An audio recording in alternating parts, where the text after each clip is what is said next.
Well, howdy folks, Alcrex here, and welcome to Mercenary Thoughts from the Inner Sphere, episode 121. And yes, today we're going to be talking about some more technology stuff as we move into the 3050 disposition and changing of all that new technology coming in for the Inner Sphere. And today we're going to be talking about XL engines. Like them, hate them. I'm sort of into the camp of I don't like them. For Inner Sphere, that is. If you got clan, yeah, works great. Now, if we delve into the tech manual, page 49. Now, XL engines, they're good, they're bad, and they're ugly. Now, they have their places on certain mechs or certain types of technology, because when you look at XL engines, between, let's say you got a 3039 mech, let's say a Locust, and you're thinking about maybe installing a better engine, like an XL engine. Okay, the wonderful thing about XL engines, it cuts your weight of your engine in half, rounded up, basically. And that is actually kind of helpful with some type of mechs, okay? But it comes at a cost. Now the cost is, with Inner Sphere, you have 6 more engine slots, all right, for a total of 12. So you're going to have 3 in the right torso, 3 in the left torso. And anybody that's played Battletech for a long extended period of time, when a mech gets hit and a torso's gone and you got 3 engine hits right there, the mech is dead. You're done dinner. You know, the old microwave buzzer goes off, ding, and it starts, and you're gone. Eject button, and your mech just implodes. So basically, it doesn't take much to take out a Inner Sphere mech with XL engines, because you have all these engine slots parked everywhere across your mech. Now, a good example is we were at Gen Con, and my brother and I were sitting there. It was like, all right, who are we going to target? And it's like, oh, there's Annihilator over there, and it happened to have XL engines on it, that version.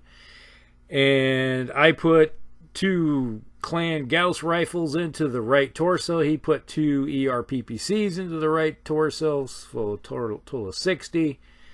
And then next thing you know, there's no more mech left, because everything went into one torso, and then this massive mech suddenly just disappears into a hail of fire.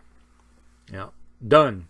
And it didn't even have anything in range at the time really to do anything. So we took a massive mech out in 4 shots because it had XL engines. All right. So that is the biggest problem when it comes to XL engines, when it comes to Inner Sphere. Now the clan, on the other hand, they have 4 slots. So they get 2 in the right torso, 2 in the left torso. So they can lose a torso, take 2 engine hits, and start cooking, you know, so they got the extra 10 heat. But typically they have the technology to kind of handle it. So it's until you either get another engine hit in the center torso, another one on the other torso. Say you take the right torso out, you get an engine hit in the center or the left torso. That will take it out. That's your three engine hits. So it takes a little bit more effort to take out a clan XL engine than it does the Inner Sphere one. And many times I've seen too many Inner Sphere mechs with XL engines just done. You know, one side's gone. And if you're fighting against the clans, it goes quickly. And you basically have to only kill half a mech instead of ripping it down to practically nothing to take it out. Okay. So that is the biggest problem I have with XL engines. Now, that being said, what kind of classes would you put an XL engine into? Okay. Do you put it in your assaults, heavies, medium mechs? I say no. I don't like them in there. For the sheer reason of what I just discussed, is that it's so easy to kill a heavier mech, even if it has a lot more armor, because it's a slower mech. And if you're facing the clans, it doesn't take as much effort to exterminate them. Now, where I like to use XL engines, and I think where it kind of shines, is with your light mechs, your scouts. It doesn't really hurt you to put an XL engine on them, other than increasing your cost-wise, C-bill costs or your battle value slightly. Because with a light mech, you throw the XL engines on, you're basically doubling up your capability. Because let's go look at a Locust, for example. A standard 39 mech Locust is going to have 2.5 tons, basically 3 tons of space for equipment. Okay, that might be the one with 2 medium lasers, a machine gun, and a couple machine guns and a half ton of ammo or something of that nature. Okay, that there is your typical Locust. Now, if you, which is an 812 nothing, let's put a XL engine on that thing. Now you got 5.5 tons of space to play with. Suddenly you took that same mech, you could still have the same weapon system on. Now you could possibly put on some ECM, or still to max out the armor a little bit more, or something of that nature, which allows you to protect your guys a little bit more. So now you could even toss on some jump jets or something of that nature, because when you have a light mech, it doesn't take much to kill them. A couple of good hits from a clan PPC or large pulse laser is going to do some severe damage to these guys. And if you take let's say a Locust, and you get hit with a clan pulse laser, that's 10. They just lost roughly 1/6 of their armor just in one hit, and that's the odds are it's going to go in someplace. They're going to be, typically, if they get a hit in the leg, it's internal structure. They get hit in the arm, it's internal structure. They get hit in the right or left torso, the armor is gone. If they get hit in the head, obviously in any mech, you're going to have a chance to do some damage. Center torso can still take it. Now, if they get hit with a PPC, well, it's going to punch through everywhere. Okay. So if you're facing clans, XL engines really not really going to hurt you on your lighter mechs, because you want to give them the ability to go as fast as they can and possibly increase the amount of weapons and equipment they can carry. So I don't see it as a big problem throwing XLs on my light mechs. Okay. Because let's say you jump this thing up to 35, and your typical 35 mech is your, was it Degenera's a 711? Yeah, you can go from basically 6 tons of space, 6.5 tons, and you put XLs on it, now you're up to 12.5 tons, depending on how you put the armor around it. So now you got a 35-ton mech. Let's say you want to give it jump jets. Now you have 8.5 tons, 9 tons of equipment. So you could put on some medium lasers, some double heat sinks, so you just really turn this mech into something pretty good for the inner sphere. And it can go toe-to-toe for a little bit against your standard inner sphere mechs or even clan mechs, and still have the mobility that you're looking for. And you could throw on, like I said, Beagle Probe, ECM to take care of any Artemis that might be out there. If you're playing against inner sphere stuff, or you have C3 computers, if you have never seen what that is, it's a network type system. You get within 6 inches of a C3 system and an ECM, the ECM will shut it down, so you can't draw a line of sight through it. It just cuts it off. So that's the wonderful thing about it. And I always like, if I have some extra tonnage, I'm throwing ECM on my mechs. I like to create little bubbles, because I'm the type of guy, if I'm playing inner sphere and I'm able to create the mechs that I like, you know, using a little bit of modification as a mercenary commander, and I can get my hands on some C3, yeah, it's everywhere. And it also helps with shutting down like the Artemis, that kind of thing. So less damage that you're taking. And that's the wonderful thing I like about throwing on my light mechs. Now, some people like to look at it. Let's say you got a 50-ton mech. Let's say you got an Enforcer, which is 50 tons. And just right off the bat, you're, let's see, Enforcer is a 4.6. So we got a 4.6 mech. And you're looking at 20 tons of space right there. Wow, that's a lot for a mech like that. If you did put a Fusion XL engine on it, now you're up to 24. So you only gain roughly 4 tons. See, that's why I'm saying it's not really worth the risk to me for 4 more tons on a medium mech. Okay? That's how I look at it. So it's easier to kill that mech now versus before, where you could possibly work your way down to being even a zombie mech.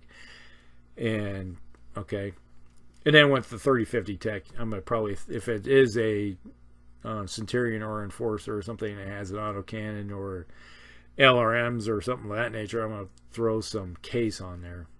In case what it is explosive panels that allow you to, if you lose a torso because some ammo goes off, yeah, the pilot takes 2 hits, and then you're able to still keep on motoring because you lost that torso or whatever it may be where the ammo was.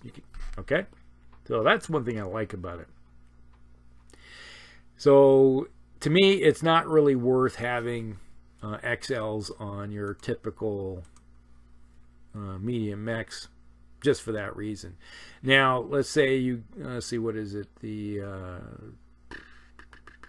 40 tonner, which is your Assassin, which I think is a 7. I think the Assassin's a 7, 711, or maybe a 6.9. I can't remember. Look it up here real quick. Got the book handy. Where is it? There it is. Yeah, 711.7. Okay. Now that is a mech if you put the jump jets on it. So you got a mech that's sitting with 1.5 tons. If you max out its armor, it's sitting with 1.5 tons. So that might be, you put XLs on it, now you got 9 tons. And to me, the Assassin moves into being a fast scout. So you got a 711.7, throwing XLs on it. It falls into, to me, as a heavy scout now. So the faster the mech moves, the more inclined I might be putting XLs on it, just because I wanted to increase the amount of weapons I can throw on there. All right, that's how I kind of look at it. Now, if you're sitting at a mech that your typical 4.6 mover, you're looking at, let's go with a 70 tonner, which is, say, a Warhammer. A typical Warhammer is running around with 27 tons. Say you max out all the armor, probably 27.5. You throw XL on it, you gain 7 tons, 6-7 tons. All right. I'm not really inclined to throw XLs on a mech that gains just a little bit compared to what I can improve that mech through the use of double heat sinks and maximizing other aspects of it to make it a better mech. All right, without throwing XLs on it and having it die quickly. Now, some people might argue, is like, all right, yeah, it's clan, you're facing clans, you're going to get ripped to pieces really quickly. That's not necessarily the case. Sometimes if you use your cover and concealment, you know, I went through the whole series of thoughts from the Inner Sphere, going through each of the mechs of the 3039 book, the 3025. And I keep harping on using your terrain to your best ability. You look at the board, see how, yeah, you can maneuver yourself to take the least amount of damage. Sure, they're going to have, if you're facing clans, they got some fast movers out there. They're probably going to try to close to get to the points on the board where they're going to maximize. If you got a good commander, they'll look at it and go, okay, I need to be here, here, and I can shut these guys down and get my lanes of fire down. All right, and forcing them to come through us through the kill field. And the inner sphere guys are going to have to motor across the table to get close, because with inner sphere mechs, without any advanced technology, ERs or anything of that nature, they're going to get practically in the face of the clans. The clans don't want to be in someone's face, because why get in someone's face when you can maximize your weapons for the longest period of time? You get the ability to maneuver. So yeah, they're getting too close. You can displace, move fast, get to a different part of the game table, and continue hammering them down with your weapons. Okay. Now, if you're the inner sphere guy, you want to grab them by the nose. That means get right in their face, grab them by the nose ring, and hang on for dear life to do as much damage as you can. All right. So use your cover and concealment. All right. So we kind of digressed off the old XL engines. Now, I have to go look at this one. Everybody probably wondered, do I put an XL engine on an Atlas? And the answer is, okay, we got a 3.5 moving mech, an Atlas.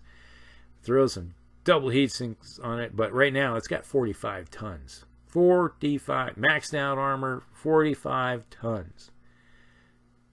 That is a lot of tonnage for a mech. That isn't much less than a Daiashi, a clan mech. Let's just throw an XL engine on this thing. You're at 55. Okay, you gained a bunch. Okay, you went from 45 to 55. Okay, so basically you're gaining 9.5 tons of weapons. So on an Atlas, sometimes you're running out of space. To be honest with you, you get into a mech that has a lot of tonnage, you're going to be having a hard time trying to find places to put stuff. All right, so the XL engines, all they're doing is taking 6 more slots from you and making it easier to kill an Atlas. Let me tell you, if an Atlas is running case or something of that nature, I've seen many times where an Atlas has gone toe-to-toe with clan mechs and still lasted for a long time because it turned into a zombie. And if you don't have a zombie mech, that means it's lost its arms. It might lose one or two torsos. And it's still going out there and kicking. Because, if you're a pilot, it's like I have a choice of either punching out or going down kicking and screaming. Yep. But many times when I've done that, I'm just continually knocking legs off, because that's if an Atlas connects with you with a leg kick, that is a lot of damage. And if you throw some triple strength armor on there, woo, yeah, that's a nice one. If you can do it. And we'll get in probably later on, maybe talk about triple strength armor too. But that's some cool stuff. I like it. All right, so that's pretty much the discussion I have on XL engines. So I'm not a fan of putting them on my mediums, heavies, or assaults. All right, I don't have a problem throwing them on my light mechs, especially if they're pretty fast. That brings up an interesting question. Let's Panther. Okay, before we get out of here, that's the 35-ton Panther. It runs around with 14 tons if you maxed out everything, and yeah, it's got the jump jets, so it's got 12. You throw an XL engine on it, you gain 2 tons on a Panther. Not worth it. Nope. I'm probably not going to mess with that. Not at all. So you're better off with a Panther, no XLs, just throw double heat sinks on it and an ER PPC. Yep, there you go. Okay, that's enough. We'll get into a discussion of mechs now. If you have any mechs that you want me to discuss, I'm working right now on a discussion coming up on infantry. Your standard inner-sphere infantry. There are 3 types. You know, the straight leg, jump, and mechanized. So I'll be talking about it, that coming up maybe next week sometime. So if you got any mechs that you want me to talk about from the 3050 book for the inner sphere, just send it down below and I'll get to them as quick as I can. All right. This is Hellcrex, and we will talk with you later. Hellcrex out.